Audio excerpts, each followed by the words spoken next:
ದೇಶಾದ್ಯಂತ ಒಂದು ದೊಡ್ಡ ಸಖ್ಯ ಪ್ರಾರಂಭವಾಗಿದೆ. ಪ್ರಜಾಪ್ರಭುತ್ವದ ವ್ಯವಸ್ಥೆಯಲ್ಲಿ ಈ ದೇಶವನ್ನು ಸಬಲೀಕರಣ ಮಾಡುವ ಜೊತೆಯಲ್ಲಿ ವಿಕಸಿತ ಭಾರತ 2047ಕ್ಕೆ ವಿಶ್ವದ ಭೂಪಟದಲ್ಲಿ ಭಾರತ 1ನೇ ಸ್ಥಾನಕ್ಕೆ ಹೋಗಬೇಕು ಅನ್ನುವ ಅಭಿಲಾಷೆಯಿಂದ ನಮ್ಮೆಲ್ಲರ ರಾಷ್ಟ್ರದ ನಾಯಕರು, ರಾಷ್ಟ್ರದ ಪ್ರಧಾನಮಂತ್ರಿಗಳು, ನಮ್ಮ ನಾಯಕರಾದ ಸನ್ಮಾನ್ಯ ನರೇಂದ್ರ ಮೋದಿಯವರು 16 ವರ್ಷದ ಒಂದು ಅವಶ್ಯಕತೆಯನ್ನು ಅನುಗುಣವಾಗಿ ನಾವು ಕೆಲಸವನ್ನು ಮಾಡಬೇಕು ಅನ್ನೋ ದೃಷ್ಟಿಯಿಂದ ಈ ಮಹಿಳಾ ಮೀಸಲಾತಿಯನ್ನು ತರುವುದರ ಮುಖೇನ ಒಂದು ದೊಡ್ಡ ಐತಿಹಾಸಿಕ ತೀರ್ಮಾನವನ್ನು ಮಾಡಿದ್ದಾರೆ. ನಾನಾದರೂ ತಮ್ಮಲ್ಲಿ ಮನವಿ ಮಾಡೋದಿಷ್ಟೇನೆ, ಏಪ್ರಿಲ್ 16, 17 2 ದಿನಗಳ ಕಾಲ ದೇಶವನ್ನು ಉದ್ದೇಶಿಸಿ ಮಾತನಾಡುವಾಗ, ಲೋಕಸಭೆಯನ್ನು ಉದ್ದೇಶಿಸಿ ಮಾತನಾಡುವಾಗ ಪ್ರಧಾನಮಂತ್ರಿಗಳು ವೈಯಕ್ತಿಕ ಇಸೆಯನ್ನ ಬಿಟ್ಟು ದೇಶದ ಮುಂಚೂಣಿಗೆ, ದೇಶದ ಅಭಿವೃದ್ಧಿಗೆ ನಾವು ಪೂರಕವಾದ ವ್ಯವಸ್ಥೆಯನ್ನು ಮಾಡೋದ್ರ ಮುಖೇನ 33% ಏನು ಮೀಸಲಾತಿಯನ್ನ ಪಕ್ಷಾತೀತವಾಗಿ ನಾವೆಲ್ಲರೂ ಕೂಡ ಒಟ್ಟಾಗಿ ಮಾಡಬೇಕು ಅನ್ನೋ ತೀರ್ಮಾನವನ್ನು ಮಾಡಿದಾಗ ಈ ಐತಿಹಾಸಿಕ ತೀರ್ಮಾನವನ್ನು ಒಲ್ಲದ ಮನಸ್ಸಿನಿಂದ ನಮ್ಮ ವಿರೋಧ ಪಕ್ಷಗಳು ಮಾಡಿರ್ತಕ್ಕಂಥ ಒಂದು ಪಾಪದ ಕೃತ್ಯ ದೇಶದ ಸಾಮಾನ್ಯ ಮಹಿಳೆಯರಿಗೂ ಕೂಡ ಪರಿಚಯ ಮಾಡತಕ್ಕಂಥದಕ್ಕೆ, ಇವರು ಮಾಡಿರ್ತಕ್ಕಂಥ ಪಾಪದ ವ್ಯವಸ್ಥೆಯನ್ನ ಯಾವ ರೀತಿ ಎಳೆ ಎಳೆಯಾಗಿ ತಪ್ಪನ್ನು ಮಾಡಿದ್ದಾರೆ ಅನ್ನೋದನ್ನು ತಿಳಿಸೋದಕ್ಕೋಸ್ಕರವಾಗಿ ನಮ್ಮ ಭಾರತೀಯ ಜನತಾ ಪಕ್ಷ ಎನ್ಡಿಎ ಮೈತ್ರಿಕೂಟ ಇವತ್ತು ನಾವು ಎಲ್ಲಾ ಭಾಗಗಳಲ್ಲೂ ಕೂಡ ಪತ್ರಿಕಾಗೋಷ್ಠಿಯನ್ನ ಮಾಡುವುದರ ಮುಖೇನ ಮಹಿಳೆಯಲ್ಲಿರ್ತಕ್ಕಂಥ ಆತ್ಮಸ್ಥೈರ್ಯವನ್ನ, ಮಹಿಳೆಯಲ್ಲಿರ್ತಕ್ಕಂಥ ಒಂದು ಕಾಯಕ ನಿಷ್ಠೆಯನ್ನ ಪ್ರಾಮಾಣಿಕವಾಗಿ ತರ್ತಕ್ಕಂಥದಕ್ಕೆ ಹೆಚ್ಚಿನ ಒತ್ತನ್ನು ಕೊಡಬೇಕು ಅನ್ನೋ ದೃಷ್ಟಿಯಿಂದ ಇವತ್ತು ನಾವು ಮೈಸೂರಿಗೆ ನನ್ನನ್ನು ಕಳಿಸಿದ್ದಾರೆ.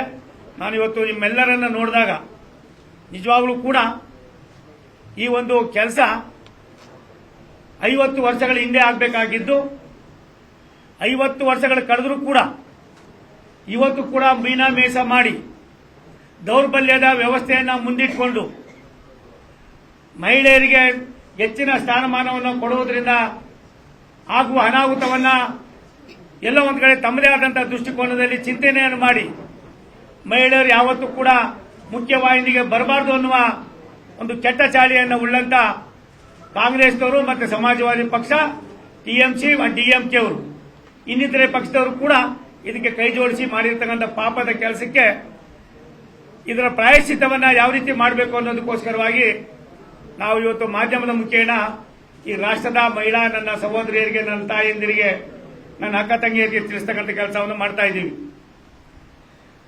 ಯಾವುದೇ ಒಂದು ಮುನ್ಸೂಚನೆ ಇಲ್ಲದೆ 33% ಮಹಿಳೆಯರಿಗೆ ನಾವು ಯಾವ ಕಾರಣಕ್ಕೂ ಕೂಡ ಮೀಸಲಾತಿಗೆ ನಾವು ವಿರೋಧ ಮಾಡೋದಿಲ್ಲ ಅಂತ ಹೇಳಿದಂತ ಜನ ಕುಂಟು ನೆಪವನ್ನ ಉಳ್ಳವರಾಗಿ ಇವತ್ತು ಇಲ್ಲದ ಪಾಪದ ಕೆಲಸವನ್ನು ಮಾಡಿದ್ದಾರೆ. ಒಂದು ಕಡೆ ಪಾಪದ ಕೆಲಸ, ಮತ್ತೊಂದು ಕಡೆ ಧರ್ಮಾಧಾರಿತ ಮೀಸಲಾತಿಯನ್ನು ಕೊಡಬೇಕು ಅನ್ನುವ ಸಮಾಜವಾದಿ ಪಕ್ಷದವರ ಕುಹಕ ಮತ್ತು ಅವರು ಷಡ್ಯಂತ್ರ.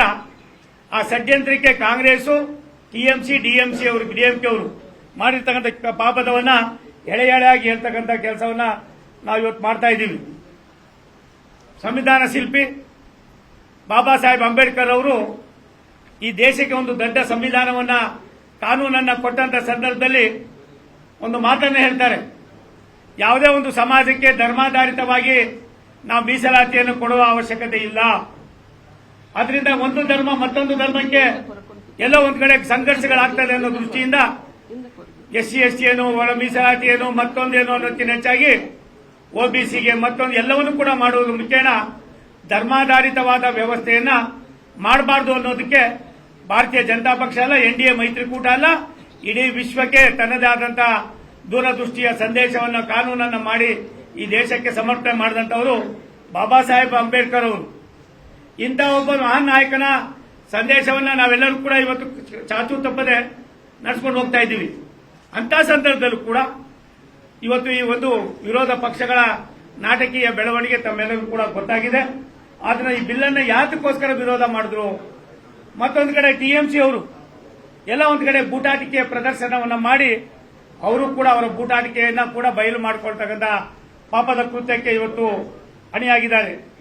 ಹಿಂಸಾಚಾರ ಮೂಲಕ ಆಡಳಿತ ನಡೆಸತಕ್ಕಂಥದ್ದು ಎಷ್ಟು ಮಟ್ಟಿಗೆ ಸರಿ ಇಲ್ಲ ಅನ್ನೋದನ್ನು ಅರ್ಥ ಮಾಡಿಕೊಂಡು ರಾಷ್ಟ್ರದ ಪ್ರಧಾನಮಂತ್ರಿಗಳು ಸಂಸತ್ತಿನಲ್ಲಿ, ವಿಧಾನಸಭೆಯಲ್ಲಿ, ವಿಧಾನ ಪರಿಷತ್ತಿನಲ್ಲಿ, ರಾಜ್ಯಸಭೆಯಲ್ಲಿ ಭಿನ್ನ ಕಡೆಗಳಲ್ಲೂ ಕೂಡ ಮಹಿಳಾ ಧ್ವನಿಗಳು ಕೂಡ ಆಗಿ ಎಲ್ಲ ಒಂದು ಕಡೆ ಇವತ್ತಿನ ಸಂದರ್ಭವನ್ನ ನಾವು ಯಾವ ರೀತಿ ನಡೆಸಬೇಕು ಅನ್ನೋದಕ್ಕೆ ಈ ಮಹಿಳಾ ಮೀಸಲಾತಿಯನ್ನು ತಂದಿದ್ರಿಂದ 2 ದಿನಗಳ ಕಾಲ ಸುಮಾರು ಗಂಟೆಗಳ ಕಾಲ ಚರ್ಚೆ ಆಗಿ ಆ ಚರ್ಚೆಗೆ ಸವಿಸ್ತಾರವಾಗಿ ರಾಷ್ಟ್ರದ ಪ್ರಧಾನಮಂತ್ರಿಗಳು ಇದು ಯಾವುದೇ ಒಂದು ಪಕ್ಷಕ್ಕೋಸ್ಕರವಾಗಿ ಅಲ್ಲ, ಇದರ ಕೀರ್ತಿ ಪೂರ್ತಿ ನಿಮಗೂ ಕೂಡ ಸೇರ್ತದೆ.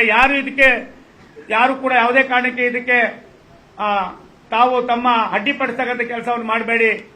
ಎಲ್ಲರೂ ಒಟ್ಟಾಗಿ ಸೇರಿ ದೇಶವನ್ನ ಮುನ್ನಡೆಸ್ತಕ್ಕಂಥದಕ್ಕೆ ಈ ಕಾಯ್ದೆ ಭಾರಿ ಪ್ರಮುಖವಾಗಿದೆ ಅನ್ನೋದನ್ನ ಏನೆಲ್ಲ ಹೇಳಿದಾಗ ನಮ್ಮ ರಾಷ್ಟ್ರದ ಗೃಹ ಮಂತ್ರಿಗಳು ಆಗಿರ್ತಕ್ಕಂಥ ಸನ್ಮಾನ್ಯ ಅಮಿತ್ ಶಾಜಿ ಅವರು ಗಂಟೆಗಟ್ಟಲೆ ಬಗ್ಗೆ ಇದಕ್ಕೆ ತಿಳಿಯಾಗಿ ತಿಳಿಸಿದ್ರು ಕೂಡ ದಕ್ಷಿಣ ಭಾರತ ಬೇರೆ, ಉತ್ತರ ಭಾರತ ಬೇರೆ ಅನ್ನುವ ಹುಟ್ಟು ನೆಪವನ್ನು ತೆಗೆಯೋದ್ರ ಮುಖೇನ ಒಂದು ದೊಡ್ಡ ಕೆಟ್ಟ ಚಾಳಿಯನ್ನ ಮಾಡಿದಾಗ 2011ರಿಂದ ಆಗ್ತಕ್ಕಂಥದ್ರಿಂದ ಏನಾಗ್ತಾ ಇದೆ ಅನ್ನೋದನ್ನ 50% ನಮಗೆ ಮೀಸಲಾತಿಯನ್ನು ಮಾಡುವಾಗ 33% ಹೆಣ್ಣುಮಕ್ಕಳು ಕೊಡುವಾಗ ಏನು ಇವತ್ತು 543 ಇದೆ. ಈ 543 54 ಕೋಟಿ ಜನ ಇದ್ದಾಗ ಮಾಡಿದಂತ ಒಂದು ಇದನ್ನ ಡಿಲಿಮಿಟೇಷನ್ ಇವತ್ತು ರಾಷ್ಟ್ರದಲ್ಲಿ 140 ಕೋಟಿ ಜನ ಇದ್ದಾರೆ. ಈ 140 ಕೋಟಿ ಜನ ಇದ್ದಾಗ ಕೆಲವು ಕ್ಷೇತ್ರಗಳಲ್ಲಿ 2-3 ಕ್ಷೇತ್ರಗಳಾಗ್ತಕ್ಕಂಥ ಸಂಭಾವನೆ ಇರೋದ್ರಿಂದ 2011 ತೆಗೆದುಕೊಂಡು ಮಾಡಬೇಕು ಅಂತ ತೀರ್ಮಾನವನ್ನು ಮಾಡಿ ಬಗೆಯಲ್ಲಿ ಹೇಳಿದ್ರು ಕೂಡ ಇಲ್ಲ, ದಕ್ಷಿಣ ಭಾರತಕ್ಕೆ ಭಾರಿ ತೊಂದರೆ ಆಗುತ್ತದೆ ಅನ್ನೋ ಮಾತನ್ನ ಹೇಳುವುದರ ಕುಂಟು ನೆಪದಿಂದ ಈ ಬಿಲ್ಲನ್ನ ಇವತ್ತೆಲ್ಲ ಒಂದು ಕಡೆ ತಾವು ಸೋಲನ್ನು ಆಗ್ತಕ್ಕಂಥದಕ್ಕೆ ಕಾರಣರಾಗಿದ್ದೀರಿ. ಪ್ರಾಯಶಃ ನನಗನ್ನಿಸ್ತದೆ ತಾವೇನು ಈ ಕೆಲಸವನ್ನು ಮಾಡಿದ್ದೀರಿ, ಈ ಪಾಪದ ಹೊರೆಯನ್ನ, ಈ ಪಾಪದ ಕೊಡವನ್ನ ತುಂಬಿರ್ತಕ್ಕಂಥದಕ್ಕೆ ಯಾರಾದರೂ ಕಾರಣರಿದ್ರೆ ಮೊದಲಿಗರು ಕಾಂಗ್ರೆಸ್ ಪಕ್ಷ, ಡಿಎಂಕೆ ಪಕ್ಷ, ಅಣ್ಣಾ ಡಿಎಂಕೆ ಪಕ್ಷ, ಸಮಾಜವಾದಿ, ಆರ್ಜೆಡಿ ಇನ್ನಿತರ ಪಕ್ಷಗಳು ಕೂಡ ಈ ಪಾಪದ ಹೊರೆಯನ್ನು ಹೊತ್ತುಕೊಳ್ಳತಕ್ಕಂಥ ಎಲ್ಲಾ ಸೂಚನೆಗಳನ್ನ ನಾವು ಕಾಣ್ತಾ ಇದ್ದೀವಿ. ನಿರ್ಭೀತ, ನಿಷ್ಪಕ್ಷಪಾತ, ವಿಶ್ವಾಸಾರ್ಹ ಸುದ್ದಿಗಳಿಗೆ ಮತ್ತೊಂದು ಹೆಸರಾಗಿರುವ ನ್ಯೂಸ್ 18 ಕನ್ನಡ ಈಗ ಆಪ್ನಲ್ಲೂ ಲಭ್ಯವಿದೆ. ದಯವಿಟ್ಟು ಇಲ್ಲಿರುವ QR ಕೋಡ್ ಅನ್ನು ಸ್ಕ್ಯಾನ್ ಮಾಡಿಕೊಂಡು ಆಪ್ ಡೌನ್ಲೋಡ್ ಮಾಡೋದಕ್ಕೆ ಮರಿಬೇಡಿ. ನಿಮ್ಮ ಬೆಂಬಲ ಹೀಗೆ ಸದಾ ನಮ್ಮೊಂದಿಗಿರಲಿ. ಧನ್ಯವಾದ.